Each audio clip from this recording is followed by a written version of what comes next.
Good evening. My name is Chase Robinson, and as president of the Graduate Center, it's a great privilege to welcome you to this night's event. As many of you will know, the Graduate Center is very much the center of research and advanced learning here at the City University of New York, the extraordinary project that is CUNY, with about 285,000 students. This is the home for about 4,000 PhD students, Nobel Prize winners, Guggenheim, Pulitzer winners. Every year, our students teach some 200,000 CUNY undergraduates. Tonight marks the third installment of our first 100 days programming, a multi-part series designed to help navigate this new political era. Conversation over the next several weeks will delve into trade, inequality, power, and other timely themes, all featuring Graduate Center scholars and other national figures. I do hope you'll come back. This evening's conversation focuses on one of the most provocative issues of all, one of serious concern to this university. Well over 60% of CUNY students are either immigrants or the sons and daughters of immigrants.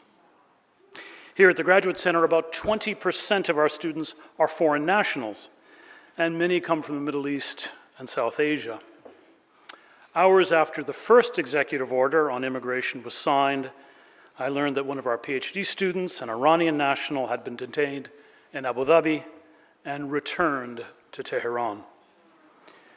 She'd fallen victim to a political decision with tremendous repercussions, a harbinger, I think, of what we might expect in the longer term. No matter the policies to come, they'll impact not just America's diplomatic relations and global standing, but also our research universities. As it happens, I happen to be a historian of Islam, and that means I come into contact with ignorance and ill feeling as a matter of course. Despite government overtures to ban those from primarily Muslim countries or wall ourselves off from neighbors, we here at the Graduate Center, and I think I speak for other universities as well, we draw our strength from the free circulation of knowledge, from scholars, from students across the globe. Our responsibility is to guarantee academic principles that are consistent with our deepest human values. Now, in the case of our student, we were extremely grateful that our reentry was successful, thanks in large part to our community's help and advocacy. The fate of the renewed order that was issued this morning is unclear. For these and many other reasons, we're pleased to present tonight's event, which features diverse viewpoints from several of the nation's most prominent thinkers. Our own Nancy Foner is Distinguished Professor of Sociology. Her work focuses on immigration. She's written extensively on immigration to New York City, including how today's patterns compare with those of earlier periods. She's the author of some 18 books, including From Ellis Island to JFK, New York's two great waves of immigration. T. Alexander Alanikoff, who is currently university professor at the New School Zolberg Institute on Migration and Mobility, served as Deputy High Commissioner in the Office of the United Nations High Commissioner for Refugees from 2010 until 2015. He is the author of Semblances of Sovereignty, the Constitution, the State, and American Citizenship, and he previously served as the Dean of Georgetown University Law Center. Douglas S. Massey is a professor of sociology at Princeton University's Woodrow Wilson School of Public and International Affairs. His research focuses on the sociology of immigration. He's the founder and co-director of the Mexican Migration Project and the Latin American Migration Project, and the co-author of Beyond Smoke and Mirrors, Mexican Immigration in an Era of Economic Integration, among several other books. Finally, it's my pleasure to introduce our moderator, Brian Lehrer. Brian is an award-winning journalist who's hosted his daily radio call-in program since its launch in 1989. Originally called On the Line, WNYC Radio's Brian Lehrer Show has been called New York City's most thoughtful and informative talk show by Time magazine. The show was awarded a George Foster Peabody Award in 2007 for radio that builds community rather than divides. And he's received 7 Associated Press New York Broadcaster Best Interview Awards since 2000. The show has also been on the forefront of examining the Trump administration's immigration policies, spotlighting recent federal raids that saw more than 600 people across the US arrested, more than 40 of them here in the New York area. A segment in January focused specifically on legal advice for individuals affected by the immigration order. Please do join me in welcoming our distinguished speakers, and do enjoy the evening.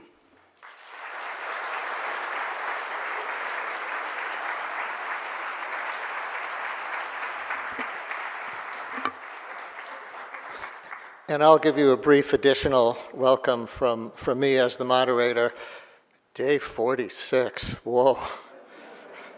You know, we're doing on WNYC, in addition to our usual programming, a first 100 days national call-in series called Indivisible, Monday through Thursday nights in the 8 o'clock hour with different hosts for each of the nights. I'm doing Tuesday nights, and I'll admit to having made a mistake when I was introducing the show last week as we were starting. I said, and here we are on day 47, whoa.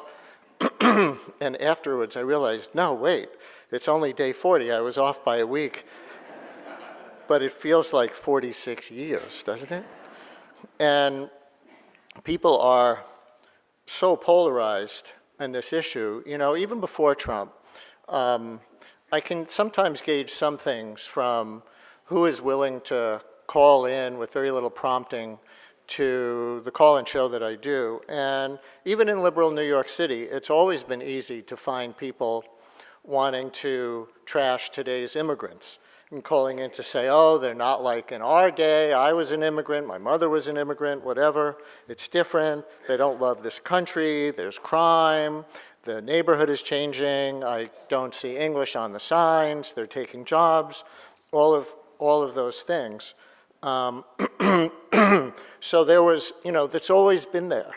And Trump, excuse me, was able to capitalize on what he saw, and he certainly saw in the Republican base around the country that these attempts by the party to unify after Romney's loss around what they saw as their big vulnerability, the gradual defection of Latino voters from the Republican Party, that there was this whole countercurrent, and Trump was able to tap into it and got all this turnout and, you know, all that you know, that led to the election, more built around immigration than anything else. Today, and our speakers will talk about it, was of course Travel Ban 2.0, and we played on my show this morning as they talked publicly about how this is about vetting, a clip of Steve Bannon on Breitbart Radio in 2015 saying, we just should take like a 5-year, 3, 4, 5-year hiatus from letting Muslims into the country. Why spend US tax dollars on vetting them at all when we could be spending it on Americans? So that's where, when he didn't think the greater world was listening, I guess, he was coming from. On the other hand, I will give you 2 other very short anecdotes. We did see when the initial travel ban was issued, from a pro-immigrant perspective, extremely moving, spontaneous outbursts of people, not mostly immigrants, to the airports around the country in support. And last thing I've had the privilege of seeing Hamilton 2 times. One was last year, and the other one was Saturday night. And I can report that one thing that was different was that on Saturday night, when they got to the line in the play, if you know this line, there's a line where Hamilton and one of the others say, "Immigrants, we get the job done." And there was a round of applause. So with that, I will turn it over to our distinguished speakers who will speak for 10 minutes apiece, and then we'll have a conversation among all of us. Nancy Foner.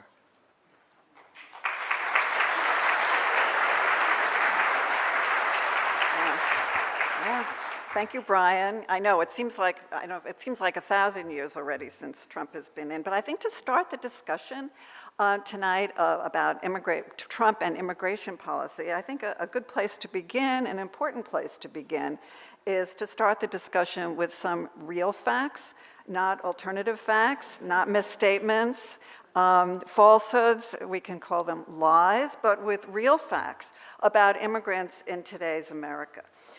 In appealing to his base and justifying his draconian, and I would say shameful policies and proposals about immigration, Donald Trump has vilified immigrants, spread myths about them as rapists and murderers, swarming across our borders to spread radical Islamic terror.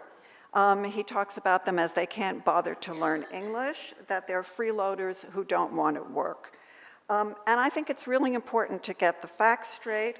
And many of the facts that I'm drawing on come from a report by the National Academy of Sciences on integration of immigrants in America. I served on the panel, Doug Massey served on the panel, and I don't know if he's here tonight, but another CUNY colleague, Richard Alva, also served on that panel. And as the report unequivocally states, immigrants are integrating into America, and they are a great benefit to America. So we've heard endlessly Trump talking about immigrants and crime. This was a theme in his campaign, and it's a theme that as he's been talking about as president. In fact, last week in his speech to Congress, he talked about forming an Office of Victims of Immigration Crime Engagement. Now, we don't know if, he talks a lot about things and he doesn't do them, so we don't know if he'll do this, but it even already has its own acronym, VOICE. But all the evidence, and let me emphasize, all the evidence shows that immigrants commit fewer crimes than native-born Americans. And just to give one figure, among men 18 to 34, immigrants are 1/4 as likely to be incarcerated, and neighborhoods with more immigrants have lower crime rates. What about the undocumented who are swarming across the border? I'm just going to speak about them briefly because Doug, I'm sure, is going to talk more about those. But undocumented immigration has trailed off. It's plateaued in the last decade. And the net flow across the border is now less than zero. And there was a feature in the New York Times today which showed that 66% of unauthorized immigrants, of unauthorized adults, have been in the US for 10 years or more. So we're talking about a settled population. What about the fears that Trump is creating, reinforcing, and I really feel strongly about this, legitimizing the fears about Muslims? Immigrants, first of all, in America are overwhelmingly Christian. Only about 4% of immigrants in the United States are Muslim. About 1% of the total population is Muslim. And I should say, yes, Donald Trump, Islam is a religion. Muslims are relatively well-educated. Muslim immigrants are relatively well-educated. They're relatively well-off, and they are integrating into America. Muslim immigrants have very high rates of naturalization, becoming citizens. It's about 70%. And most say they want to adopt US customs. Non-Muslim, this was not in the report, but non-Muslim right-wing extremists have killed nearly twice as many Americans since 9/11 as radical Muslims. And as the travel ban today, banning Muslims basically is banning people coming from 6 Muslim countries. Those countries, none of the people and the attackers in the United States have come from those countries. And when we look at all immigrants, they're amazingly hardworking. Foreign-born men have high employment rates. They take jobs that Native Americans don't want. After all, they've come here to improve their own and their families' lives, to send money back home, to help their families here, to have a better life, very much to have it, as we see from all the CUNY students that I teach here, that they want and struggle so that their children will have a better life. And their US-born children, in fact, are making progress from their parents. Children are doing much better educationally than their parents are. What about language? The worry that English is dying. Nothing could be further from the truth. English is alive and well in the US. In fact, sociologists often talk about America as the graveyard of languages. Immigrants are learning English faster than the European groups who came a century ago. By the second generation, even the children of Spanish speakers are overwhelmingly proficient in English, although they may also speak their parents' language, often to speak to their parents. By the third generation, the great majority is monolingual in English. So I could go on, but I just wanted to present some of these facts and to be clear that when we look at Trump's immigration policy proposals and plans, that they're more often based on and justified by untruths, by lies, rather than by facts. And I think there's also another element, and I'm sure we'll be discussing this today, particularly when it comes to his reinforcing, creating, and legitimizing hostility to immigrants, particularly to the undocumented, to Mexicans, and to Muslims, which I think this is very distressing for, obviously, for the immigrants themselves, but is also distressing for America.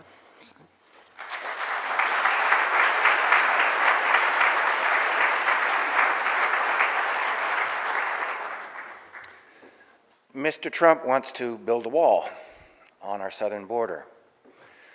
Between 1985 and the present day, the Border Patrol increased from a force of about 2,000 officers to a current level of about 21,000 officers.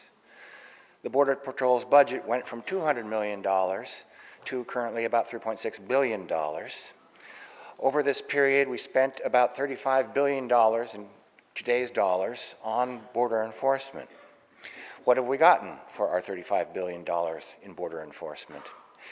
The militarization of the Mexico-US border had no effect on the likelihood that a Mexican would decide to migrate to the United States without authorization.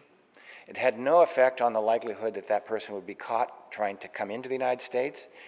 And the chances of getting into the United States, should one be caught over a series of trials, was about 100%. It did, however, have a marked effect on the geography of immigration and border crossing.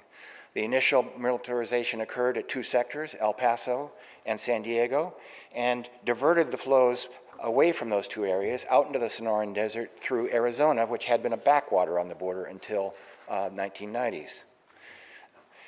Moving through the desert is a lot more dangerous, a lot riskier, requires much more preparation, and it's much more expensive. So as we militarized the border, the costs of border crossing dramatically increased. Smuggling fees went from about $600 a trip to currently around $5,000 a trip. The rate of death went up markedly. There's been at least 5,000 deaths along the Mexico-US border among undocumented border crossers since the crackdown began in the early 1990s. So what's a poor migrant to do when he realizes that he can cross the border and the probability of getting caught hasn't gone up? And even if they get caught, they're likely to get in on a second or third try. But it's very costly and very risky and damned unpleasant to cross the border without documents. What does a migrant do? They minimize border crossing. And how do they do this? Once they've paid the costs, experienced the risk, they stay longer north of the border. And the longer they stay, the more likely family members are to join them in the United States. And the net effect of the militarization of the border was not to stop inflow of migrants from Mexico, but to stop the outflow back to Mexico. And within 2 decades, it transformed what had been a circular flow of male workers going to 3 states into a much larger and more rapidly growing population of families living in 50 states. In essence, the militarization of the border during the 1980s and 1990s backfired. We spent $35 billion only to double the rate of undocumented population growth. It's really pretty simple. I've tried to explain this to Congress a number of times, but I didn't get anywhere. Net migration equals in-migration minus out-migration. If you impose a massive policy that has no effect on in-migration but dramatically reduces out-migration, net migration increases. And that's what happened during the 1990s. From 1965 to 1985, the undocumented population grew from 0 to about 3 million. Then the Immigration Reform and Control Act legalized a portion of these, and it dropped to about 2 million. From 1985 to dropped to about 2 million by 1988, and between 1988 and 2008, the population grew from 2 million to 12 million. Interestingly, the rate of undocumented migration of the United States, the likelihood of undocumented migration in the United States, started to fall actually around the year 2000, and the rate of population growth slowed down. And then when the Great Recession hit in 2008, the population actually fell by 1 million people. There was a net loss of 1 million undocumented migrants from the United States between 2008 and 2009. Since 2009, the population has fluctuated around 11 million people with no net gain. Mexico is net negative. There's a small flow from Central America coming in, but the overall population is not changed. It's been net zero or negative for 9 years now. So naturally, it's a good time to spend $23 billion to build a wall. It will have no practical effect because the net migration rate is already zero. $23 billion is a waste of taxpayer money. So why, if border enforcement in the past was counterproductive and actually made the problem worse, and why, if illegal migration in the United States has been zero or negative for the past 9 years, why build a wall? Why even say you want to build a wall? Well, so often immigration policy has very little to do with actually trying to affect immigration. It's more about domestic politics and symbolic politics. And the border has become a symbolic line in the sand that politicians go to protect America, to convince Americans that they're going to defend America at whatever cost, whatever the threat is. So if the threat's Ebola, they call for militarizing the Mexico-U.S. border, closing the Mexico-U.S. border. If it's ISIS, let's close the Mexico-U.S. border. If it's Al-Qaeda, let's close the Mexico-U.S. border. It's the one-purpose answer for all threats to the United States. And by issuing his executive order that says, I'm going to build a wall on the Mexico-U.S. border, 2,000 miles long, $23 billion in cost, that is a symbolic statement to say that we're building a wall because we don't want those threats to come into the United States, and we particularly don't want those brown people to the south of us to be coming into the United States. They are not acceptable as Americans. They can't be accepted as Americans. They are the other, and we're barricading ourselves against them. And that's the symbolic purpose of the executive order. It probably won't even be the case that a wall will ever be built. Why spend $23 billion to solve a problem that no longer exists? Even Congress might be able to figure that one out. But it doesn't need to be built, really, because Donald Trump has already served his main purpose, which is to send a symbolic signal to his base, to let them know that he's against the demographic change that's already built into the structure of American society, which is 17.6% Latino, about 13% Black, about 7% Asian, and in the year 2014, for the first time in American history, less than half of all births were to white European origin mothers. So that's the future demography of the United States. Even if immigration stops tomorrow, we are going to move progressively away from what we have been into a new configuration called a majority-minority society where no single group dominates, and we'll probably reinvent ourselves as we always have in the past. Thank you.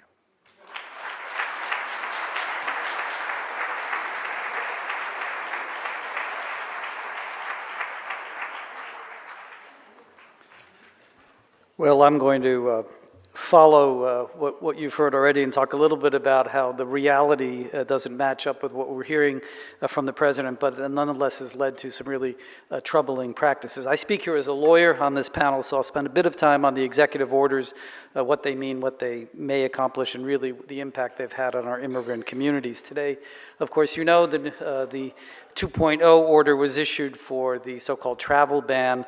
A little bit about what it did today, where they went from 7 countries to 6 countries. Iraq came out of it. The new order removed the special preference given to religious minorities in countries, which was written, as the president had said at an earlier time, to help Christian refugees. And then a number of exceptions were written in for people who had been subject to the lawsuit that had blocked the order the first time. So people with valid visas, green card holders, refugees, people with 2 nationalities are now will not be subject to the bar from these 6 countries. And then there'll be waivers possible for a whole range of other people. So it's going to lead to really quite a bureaucratic mess with people now applying for these waivers and figuring out who is in and who is out. What I find peculiar in all this was that the president had announced this order and put it in place very quickly because of the threat to the homeland that was because of people come from these countries. There are now so many exceptions, it's hard to see how he's thinking about the threat.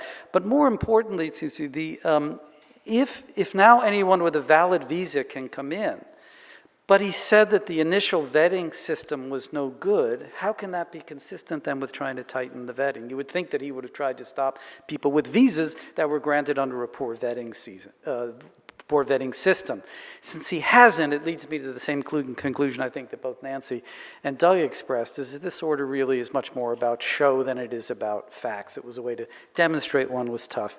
He's chosen 6 countries from which no refugee has come, no immigrant has come that has undertaken a terrorist act in the United States, and in fact, all other countries where people came from are not on the list. So the thing doesn't match up. Actually, the ban will be around probably for 90 days, and then they'll decide the vetting is good enough and will probably be lifted, and it'll just apply to these 6 countries. What actually worries me more, and what has gotten less attention, is what the order says about our refugee program. The ban was for all people coming in from those 6 countries, but the order also suspended the admission of refugees for 120 days in this country, while supposedly that vetting system was checked out as well. Well, the vetting system there, as has been said many, many times, is the tightest for any people entering the country, and it's not surprising that no refugee has committed a serious terrorist attack in the United States. But even more troubling to me is the fact that the order, without any explanation at all, reduces the overall number of refugees who can enter the country this year. President Obama had been bringing that number up because of the historic level of displaced people around the world now, and that was supposed to be 110,000 people for this fiscal year. We're in the middle of fiscal year 2017. The Trump order, in just a simple sentence, says, I've determined in the national interest that we should admit no more than 50,000 refugees. And already 35,000 have come in this year. So even if this order determines that the adequate vetting is in place for refugees, very few will come in. Very few will come in from Syria, which is a startling thing. And as I say, there's no explanation for it. And the law requires some kind of consultation with Congress over these changes, which has not occurred.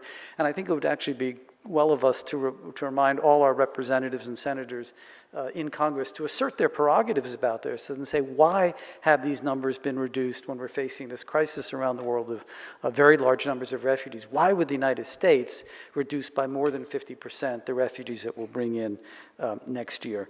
I think the president is simply living up to a campaign promise, and he is fixing a problem like the wall that he has manufactured when there's no cause for it. That's on the refugee order and the so-called Muslim ban order. Those actions are troubling. Even more troubling are the actions that have been taken now vis-à-vis immigrants inside the country. These were subject to 2 other orders issued in January, and now the Department of Homeland Security has issued regulations and other instructions on how they should be carried out. Again, as Nancy said, they were based on the idea of people flooding across the border and violent criminals roaming free in the country. And this is just a short list of the things that these orders required. It required mandatory detention for all people stopped at or near the border. It then called for people who wanted to have an immigration proceeding to determine whether or not they're entitled to enter the U.S. to be pushed back to Mexico and have those hearings in Mexico, I guess by video or teleconference or something, but sitting in Mexico to determine their admissibility to the United States. Apparently, when the Secretary of State went down to Mexico, he was told that was a non-starter by the Mexicans who would have to approve that kind of pushback. It expanded what is known as expedited removal. This is a process that takes place at the border where a Border Patrol agent on his or her own can order someone out of the country who has just recently arrived and has no documents. That person doesn't have to be taken to an immigration judge. The order, although it instructs the Secretary of Department of Homeland Security to expand the categories of immigrants that might be subject to expedited removal. It issues an attack on sanctuary cities and asks to look at the ways in which funding can be removed from dozens of cities around the country who have declared themselves sanctuary cities. That is, cities who've said, we don't want to cooperate, we don't want to lend our police efforts to help you enforce law, because when we do that, we think it hurts our ability for law enforcement in our city, because people are less willing, if they're victims, to come report crimes for fear that they will then be picked up and sent out of the country if they're here on undocumented status. And perhaps most troubling was these executive orders withdrawal of policies adopted by President Obama that tried to target mainly serious criminals from removal to the United States. As Doug pointed out, there are 11 million undocumented immigrants in the country. There's no way there are adequate federal resources to remove all those people, even if we thought it was a good idea to remove it, which I think many do not. So what President Obama said is we should focus on people who've committed serious crimes. Let's deport criminals, not break up families. And so he issued a number of instructions, or his head of Department of Homeland Security issued a number of instructions to ICE officers, our enforcement guys in the field, saying, go after the criminals. That was the priority. What this order does, and the instructions following it from DHS, says the following people are priorities. People with who've been convicted of criminal offenses. People who've committed criminal offenses but haven't been yet convicted. People you reasonably suspect may have committed a criminal offense. Anyone who has used a document to get a benefit in the United States falsely. That means people who used Social Security cards to be hired so that they can take care of their families, they would be subject to removal as well. And then anybody, there's many other provisions, but ends with, and anybody else that the officer feels may be in the public interest to remove. So what this basically does is everybody's a priority now for removal. And the result has been in this city and cities across the country, this has spread panic through immigrant communities. Because you don't have enough officers to remove everyone, it's become just a totally arbitrary enforcement effort where you don't know where ICE will next strike. So children have been kept home from school, people have been unwilling to go to doctors and go seek public services that they should, in this city, are entitled to, for fear that they may be subject to immigration enforcement. Now, I mean, the purpose here was clear. One was to show toughness, to live up to the campaign promise to a particular constituency in the United States. And I think it was also intentionally to spread panic. I think the thinking for a number of Republicans and on the right has been this concept of self-deportation. If you can make life scary and miserable enough in the United States, people will go home. And that saves resources where you don't have to pick people up and send them home. They'll just decide to go home. Now, this is not to say there are not problems in our immigration system. There are, in fact, hundreds of thousands of immigrants who've been issued final orders of deportation and have not left the country. That's not a healthy system. There's a backlog of 500,000 cases in our courts, in our immigration courts. There are 150,000 asylum cases that are pending for adjudication. So the system is really challenged. But the Trump orders don't go at the problems. There's nothing in there about the courts or about additional asylum officers to get rid of these backlogs. And in fact, for many of the people deportable currently in the United States, if the Congress had adopted, as President Obama tried to get through, a comprehensive immigration reform package that would have legalized long-staying immigrants, and Doug and Nancy explained to you how the undocumented population now, the average length of time in the United States is 10 years or so for the undocumented population. Many of these people should be legalized and put on the path to citizenship, and the majority of Americans in poll after poll show that they're in favor of that kind of policy. We've gone exactly the opposite way, and when it's actually not obvious to me that the president has a clear theory on this. It's hard to figure out. He seems to swing in different ways, but I think the people who advise him do. I mean, the people strongly opposed to any action on behalf of the Dreamers and any comprehensive immigration reform was Jeff Sessions when he was in the Senate. It's been Mr. Bannon and it's been Mr. Miller, who are now the advisors in the White House. And Steve Bannon spoke before CPAC, no, 2 minutes, spoke before CPAC last week, and gave his theory of what the administration is pursuing.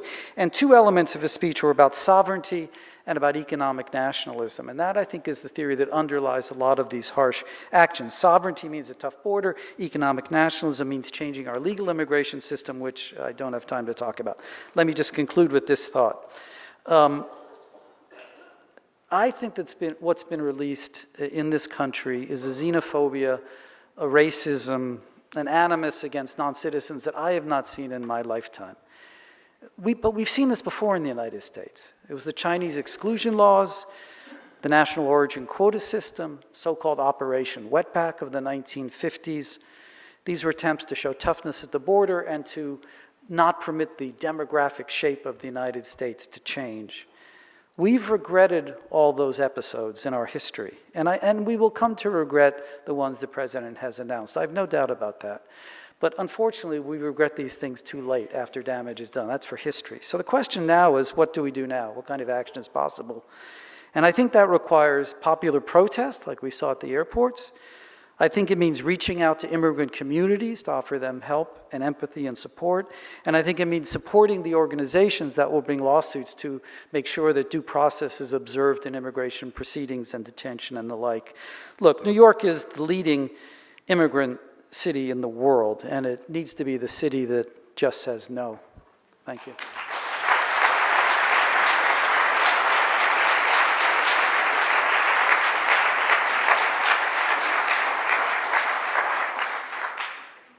Testing 1, 2. This is working? Okay. Never have to do this on the radio because we have professional engineers making sure we're on all the time, as we apparently do here, and very effectively too. So since there's such broad agreement between the three of you, let me play devil's advocate on a few things. You mentioned sovereignty at the end, Alex, as a Bannon talking point.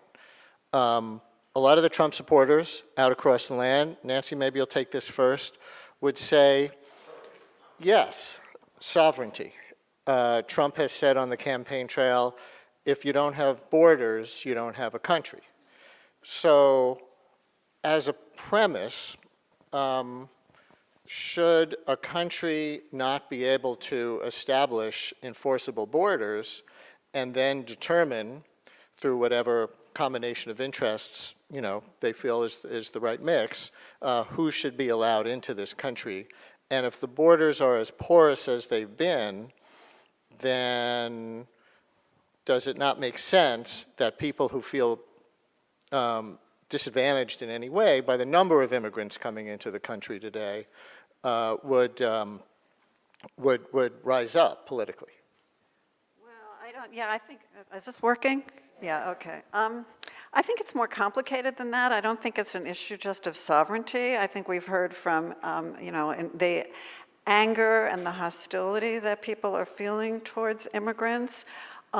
is really a lot about racial fears, which was touched on by my colleagues here. I think the fact is that the massive immigration of the last 50 years has changed the demography of the nation. In 1970, something like 83% of the nation was non-Hispanic white. It's now 63%. We've been through a civil rights movement, which has given extended rights to minorities and to blacks. I think a lot of Americans, particularly white, working class Americans or lower middle class Americans, feel that they're being left behind, that their privileges as whites are under siege. And I think one target for that is they feel that immigrants and minorities are cutting in line, as the sociologist Arlie Hochschild puts it. And I think they feel that these privileges are under siege. And I think they have hostilities towards immigrants, Mexicans, undocumented, who they feel, and Native and minorities in general, who they feel are getting these advantages. And therefore, they're ripe for this kind of hostility and nativism. So I'm not sure it's that they think, well, our borders should be defined a particular way, and I'm all worried about sovereignty. I mean, I think that's not the issue. I think a lot of it is also economic dislocations. People feel they're not doing well. But I think we shouldn't minimize the racial fears that are underlying this kind of hostility and nativism that we're seeing in the country today. And Donald Trump is articulating that and legitimizing it and, and making it respectable for people to feel that way. Related to that, Doug, the Trump supporters are asking, who is immigration for?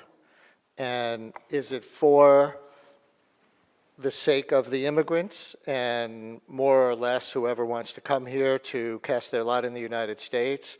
Or is it for the national interest of Americans who are already here? And this is a line that, we've been hearing pursued. If the media, they say, is only focused on the grievances that immigrant populations have and the grievances or fears that the native-born population has is written off as racist, they wonder who is immigration for? Who is immigration for? I don't know who you're. Yeah, I'm going to go down the row. Or to put it very specifically, who should U.S. immigration policy be for? It's always been for the benefit of the United States. We've been a country of immigration since we were founded. Immigrants get the job done. All the studies show that it's a huge benefit to everyone concerned. It's a job generator. Immigrants are singled out as a scapegoat because we do have a perfect storm here, and it's the same storm that predicts every other backlash movement in the United States. A period of economic insecurity and rising inequality where the middle class has in fact been hammered, and the real value of the median earnings has stagnated, and inequality has dramatically increased at a time when the demography of the United States is rapidly changing. And it's very easy for a demagogue to come along and say, I hear your fears about your economic well-being, and of course they're legitimate. But then to blame it on the immigrants is the second step to create a backlash reaction like we see right now. It's the same kind of backlash reaction that happened with the Know Nothing movement in the 1850s, the anti-Chinese movement in the 1880s, the movement against many of you all grandparents in the 1920s against Jews and Catholics coming in, and now it is against Latinos coming into the United States, and Asians are an unspoken part of the issue, but there's also a fair amount of anti-Asian sentiment out in the population. And they've been led to believe that if we suddenly got rid of immigration, that the economic problems would be solved. But that is clearly not the case. I brought to craft some devil's advocate questions from the op-ed in the Times recently by the Harvard economist and immigration expert George Borjas. And let me throw one or two of what he asserts as fact at you, and see if you have a disagreement on the facts as well as on the opinions. And his point is that immigration is largely a positive thing, but it's not uniformly positive. And over the past 30 years, he writes, a large fraction of immigrants, nearly a third, were high school dropouts, so the incumbent low-skilled workforce formed the core group of Americans who paid the price for the influx of millions of workers. Their wages fell as much as 6%. Those low-skill Americans included many native-born blacks and Hispanics, as well as earlier waves of immigrants. But somebody's lower wage is somebody else's higher profit. The increase in profitability of many employers enlarged the economic pie, accruing to the entire native population, so the higher skilled native population, by about $50 billion. I don't know who wants it, but does that add a meaningful wrinkle of complexity, or do you just disagree? I know George well, and he's cherry-picking information and facts. He was on the panel, the National Academy panel on the social integration of immigrants is the one we served on. There was another one, a National Academy panel on the economic and fiscal consequences of immigration. And basically what they found was that in the multi-trillion-dollar economy that the United States is, that immigration is a very small player, a very small effect on the overall economy. And it's true, it creates distributional effects, and almost all the benefits accrue to native-born Americans, the one population where there's some competitive lowering of wages, but not employment rates, is among high school dropouts, but most of the high school dropouts are actually immigrants at this point. So they're competing against each other. He throws around figures like 50 billion over 30 years, which is nothing in a multi-trillion-dollar economy. And the wage effects actually at the low end of the wage distribution are on the order of 1%. George is an immigrant from Cuba, and I think he believes he was the last good one to arrive. Can I just elaborate on that? Yes, I mean, to go a bit further than, to add to what Doug said, yeah, I mean, it's really cherry picking the facts. I mean, he was part of that report, but actually the conclusions of that report were not the conclusions that George comes to. That yes, he says, yes, immigrants lower slightly the wages of native-born workers who do not have a high school degree. But the report also talks about the great contributions that immigrants are making to the economy. It talks about them, first of all, they're consumers of goods and services, so they stimulate the economy, they reduce the prices of goods and services, they strengthen the social safety net, which is very important in terms of demography as the baby boomers are retiring, right, and we're having, and need all this social security and services, and who's going to pay for that? And who already is paying for that heavily are immigrants. Immigrants, the figure that I just saw the other day, put in $13 billion a year into social security and only take out $1 billion. So they're not a loss for the economy, they're actually a gain. And I think one of the things that's kept the U.S. Prosperous is immigrants, actually, and we are lucky to have them.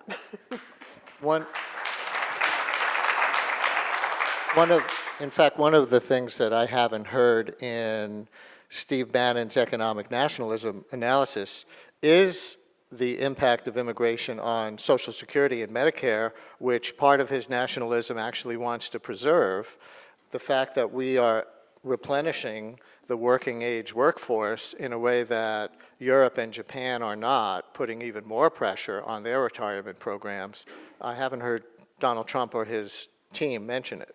Well, if older white Americans had half a brain, they'd want to legalize these 11 million people so their wages will rise, their tax payments will increase, there'll be somebody to buy their houses when they retire, there's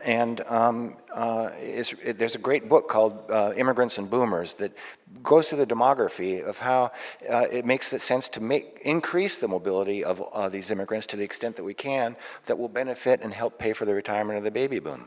Alex, do you want to add anything on where we've been so far? Well, I think actually, I mean, Both Doug and Nancy did say that there is an impact on some workers. Now, you can say, well, it's only other immigrants. I'm not satisfied with that answer. If there's a distributional impact, then there needs to be some social programs to help the people. Since there is a plus overall for immigration, you got to keep immigration. But then we should be talking about the strength of labor unions. We should be talking about a minimum wage that's adequate and enforced. And we should be talking about income redistribution because as the report said, the gains here are going to the owners of capital, right? And so, if you want to do something different, you help everybody out at the bottom. But I don't think we can just gloss over that and say, well, it's just a minor impact. There is an impact here.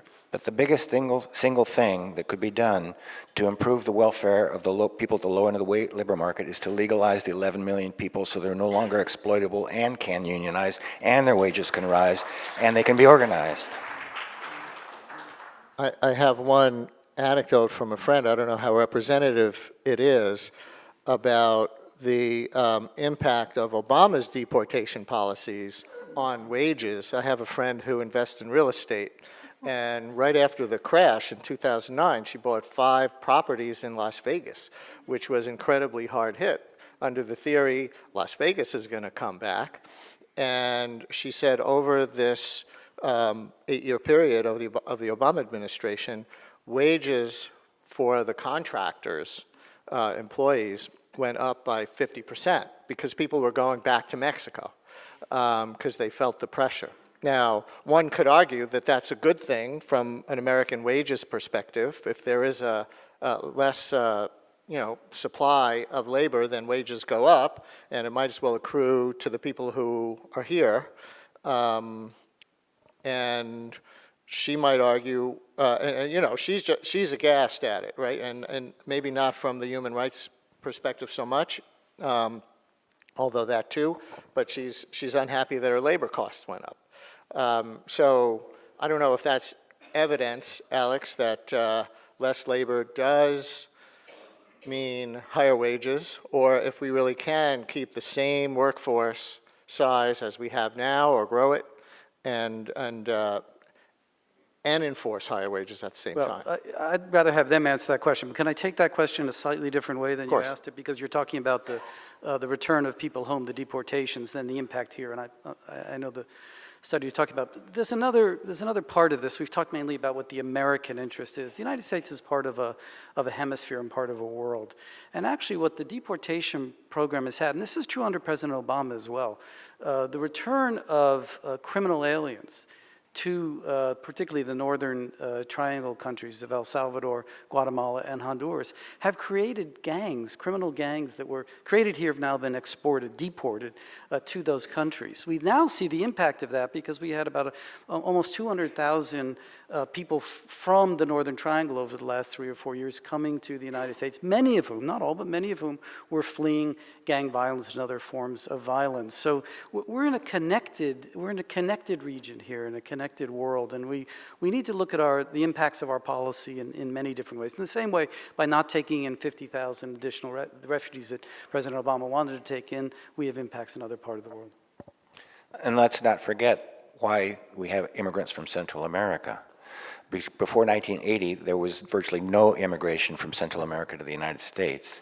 And then in the Cold War, we intervened by funding an army to create a civil war to try to depose the Sandinistas. We armed death squads in El Salvador and Guatemala and Honduras, and destroyed the local economy, the GDP in those frontline countries fell in absolute terms between 1980 and 1990, and the violence spread and displaced many people. Nicaraguans who fled were given a red carpet to a green card because they were fleeing a left-wing government. But we could not possibly admit these other people as refugees because they were fleeing right-wing governments allied with the Reagan administration. And so they entered as undocumented migrants, and there they languish today.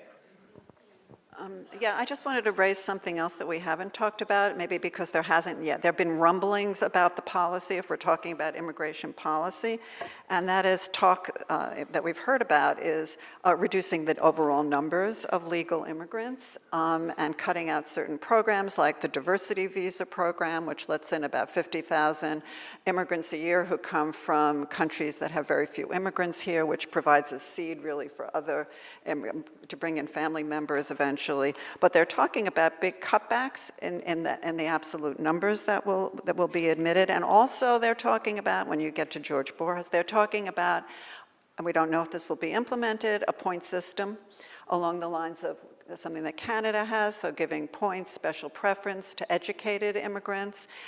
Partly, I think it's a way to reduce the Latino immigration, to change the balance of who's coming. I think that would lead to more Asian immigration, less Latino immigration.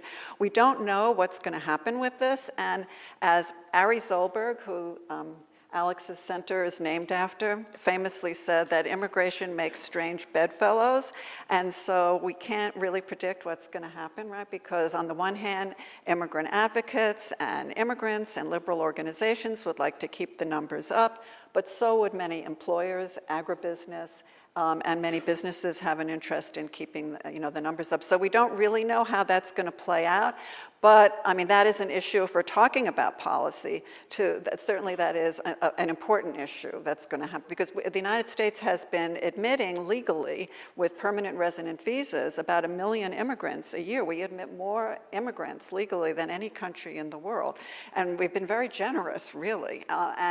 And so now they're talking about real cutbacks, and so we don't know. I mean, that's an open question, but you read in the papers about what they're talking about, but I think these have to, I'm going to defer to Alex, they have to go through Congress, right? I mean, Trump cannot just make that decision. And the question is, what will Congress do? I think he can tweet it, actually, and it's law, so, Yeah, we got the tweet. Now the borders are closed. I was going to ask about the next shoe being the legal immigration system, and I was going to ask you all about the numbers and how we as a country come up with the right number. You know much more about this than I do. I've seen the same number in the press, about 1 million people a year. And Senator Tom Cotton of Arkansas, who's sort of apparently taking over Jeff Sessions' role in the Senate as the biggest anti-immigrant senator, is working on a bill to cut it about in half to about 500,000 a year, and to reorient in the ways you were describing who gets in. So there's less family unification and more emphasis on the particular skills and desirability on whatever kind of point system of the individual immigrants. How about all of you on that? How do we as a country determine the right number, and what are the right sets of criteria optimally for whatever set of interests you want to take into account? American national interest, or our special role in the world of taking a lot of immigrants, or how do we come up with it? Who wants it? Well, You're a brave man. we take in a lot of immigrants in absolute terms, 1 million, but we're a big country. And if you look at the rate of immigration in the United States, it's not so high. Canada has a much higher rate of immigration than we do. Germany has a much higher rate of immigration than we do. The foreign-born percentages are much higher in many countries in Western Europe than they are in the United States. And we're not even at our historical high yet. So historically, around 1900, 1910 was the highest percent foreign-born in the nation's history. And we're only now beginning to approach that. So really, we don't take in that many immigrants. The question of who gets admitted and why, it focuses on family unification and labor needs. And actually, we have a pretty good labor integration system that's flawed in one way. We give out a lot of H visas. H visas, especially for skilled workers. And they can come here for a 3-year visa, and then they can renew it once, but they can't renew it again. And unless there is a quota place for them to go, they're numerically restricted from becoming permanent resident aliens. And so we integrate people in the labor force for 6 years and then tell them they have to go home. And Canada has a point system where you get points for being educated and having degrees and so on and so forth. And it doesn't work very well, because in Canada, they admit people with lots of points, with lots of education, and then they can't meet the local licensing requirements to be architects, doctors, lawyers, and they end up driving cabs and they get very bitter and angry. And they have very high concentrations of poverty and relatively high levels of segregation in major Canadian cities. If we could just solve the problem of the H visas and have an easy path into green card status after your 6 years of tryout in the U.S., if an employer wants to sponsor you, then sponsor him. Then we'd have a pretty good way of integrating immigrants into the labor market. That's really interesting, partly because I think we've already started to hear, and I have a feeling we're going to hear a lot more about the Canadian immigration system in the press as a model for conservative reform. The Canadians have had trouble. They've been fooling around with their system because they have the, you know, the overeducated cab driver is the symbol in Canada, that they have these highly educated people coming in who can't get jobs commensurate with their status. So they've tried to now, they've changed it a bit to try to have that you had to have a job, you know, but that didn't work, so now they're changing it again. So I think, you know, they're trying to fine-tune their system. So it doesn't, it's not clear, but this is something that they want to, the Trump administration, though, is talking about trying to emphasize high skills more. Alex, how about for you as representative of the United Nations, which, you know, presumably is for the interest of all the people in the world? Is there kind of a UN set of standards for countries determining immigration policy? No. And it's for good reason. I mean, this goes back to the sovereignty point. There's actually very little international law on regulation of migration worldwide. There are human rights norms that ought to apply, and there's a refugee law, but there aren't major treaties like there is for the WTO and the movement of goods around the world. There aren't similar kinds of agreements. They're bilateral agreements, but there's not much international law on the movement of people, and that's because it's been viewed as such a core aspect of sovereignty that each state needs to make that decision for itself. Interestingly, there's an organization called the International Organization for Migration, IOM, which was set up after World War II to help some big states move people around the world, basically. But it just this year became a UN organization. So it was a statement by the UN that it's now time to begin to think more seriously about what international norms might be. And I think that's really the next, that needs to be a coming thing. It won't be, I mean, we see now such a pulling in, such a renationalization, if you will, of immigration policies as you see populist movements around the world. It's going to take some time, but in the long run, we will be at a system that has a freer flow of people, a sense of human mobility around the world, and ultimately some international norms on how that should work. I'm a perennial optimist. So why not just have open borders?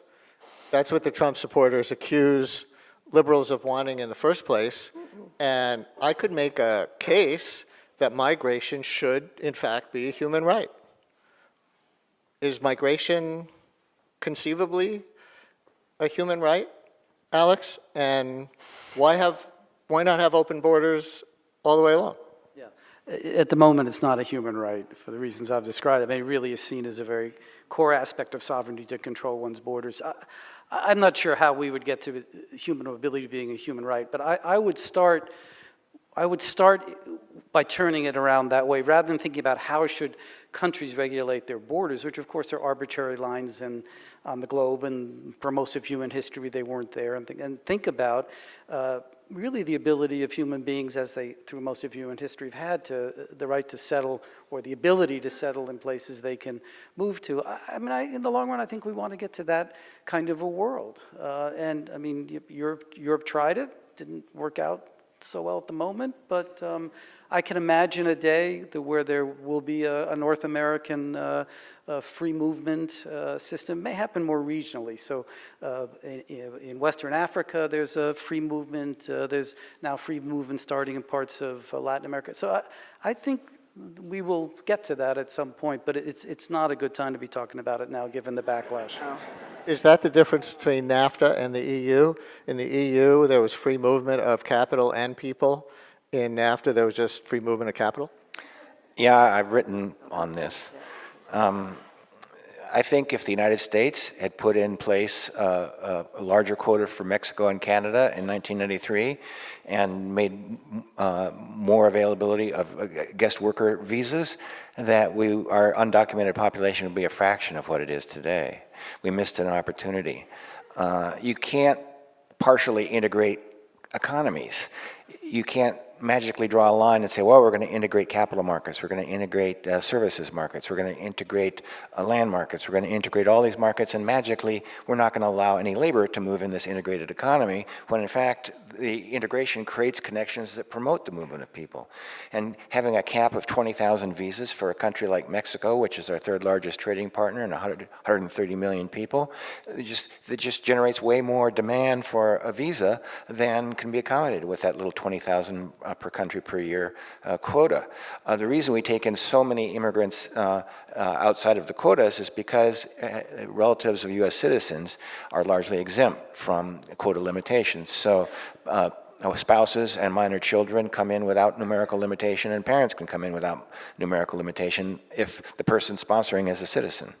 Was that the reform in the 1965 immigration law, that family kind of relative open door, that inadvertently got us to the position where we are now politically? Partially. It ceded immigration from Asia, which had been blocked for 100 years, but about a third of the Asian immigrants would have arrived anyway because they were admitted in outside the quotas during the boat people era when the migrants from Southeast Asia came into the United States, and they came in outside the quotas completely.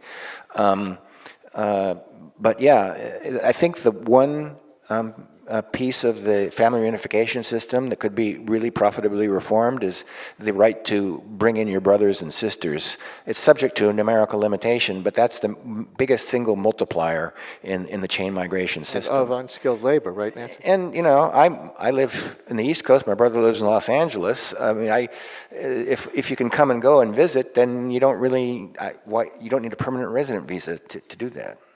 Yeah, I just want to, I see that we're, to sort of make it go on a different topic slightly, but in talking about America as an immigrant country, I mean, after all, we've always been an immigrant country. Americans, I think, have an image of us. We are a settler society that was founded and peopled by immigrants. We've had moments certainly of strong nativism, but we also have had continuous flows of immigrants. And I think one result or one possible impact of Trump's policies is to make us a much more unwelcoming nation that, in fact, many people may not want to come to. And I think that's a kind of interesting dynamic, because I think Americans like to think that everyone wants to come here, because this is the greatest society in the world, right? And that we somehow, you know, this is a great place, immigrants want to be here. But it may be that immigrants, if Trump becomes very draconian in his policies, immigrants may feel that they would prefer to go elsewhere, particularly those who have skills and who can go elsewhere. So I think that's something just to think about, and also whether we are heading into a very restrictive immigration policy. I mean, that's another. We've been talking about these past movements, from the know-nothings to Chinese exclusion to Japanese internment to the 1920s restrictions.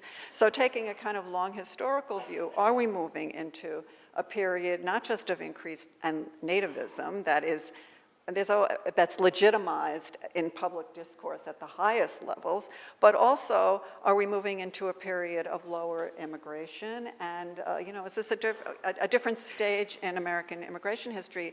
The doors opened, well, in '65 to Asians certainly, and the numbers have increased. We've had heavy immigration into this country for half a century, and the question is, will that continue? Or are we moving into a new era? Is this a blip with Trump? We don't know. I mean, it raises questions that we don't have answers to, but to put it in some perspective. You said in your opening remarks that the net flow from Mexico has gone negative in recent years. Why did that happen during Obama? Well, That happened because of the demographic transition in Mexico. In 1960, the average Mexican woman had 7 children. By the year 2000, the fertility rate had dropped to 2.3 children per woman, and today it's 2.2 children per woman. Mexico's at replacement level. It's becoming an aging society, and basically the labor force, the population's aging out of the migration-prone ages. Migration is very age dependent, and so people migrate between the ages of 16 and 30, and it peaks in the early 20s and goes rapidly down to close to 0 by 30. And if you don't start migrating in that age range, you don't start migrating. And the average age in Mexico is now 28. And among those at risk of migrating, say 16 and over, it's 43. So basically, that's what stopped the migration flow from Mexico, the demographic transition to low fertility.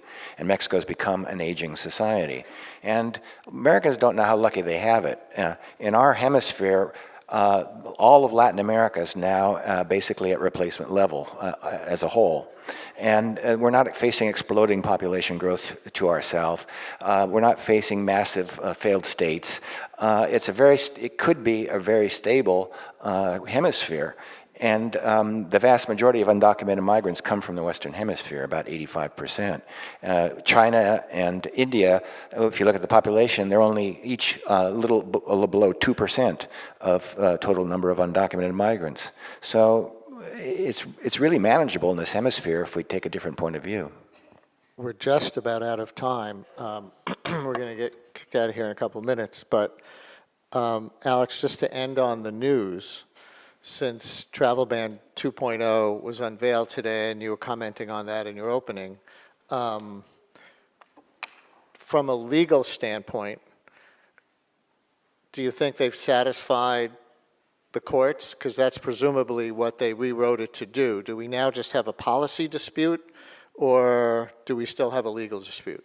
I think they may have satisfied the courts with this. It was very carefully written to overcome the objections. There's still the religious discrimination part is gone. They've tried to lay out why they chose these 6 countries. I think there's still a question of rationality about the fact that there are many countries that seem to send more terrorists to the United States that aren't on the list, but it's now open to add countries additional to those 6. So my guess is this will get through the courts, but there's another court, and that's the court of public opinion and public protest on this.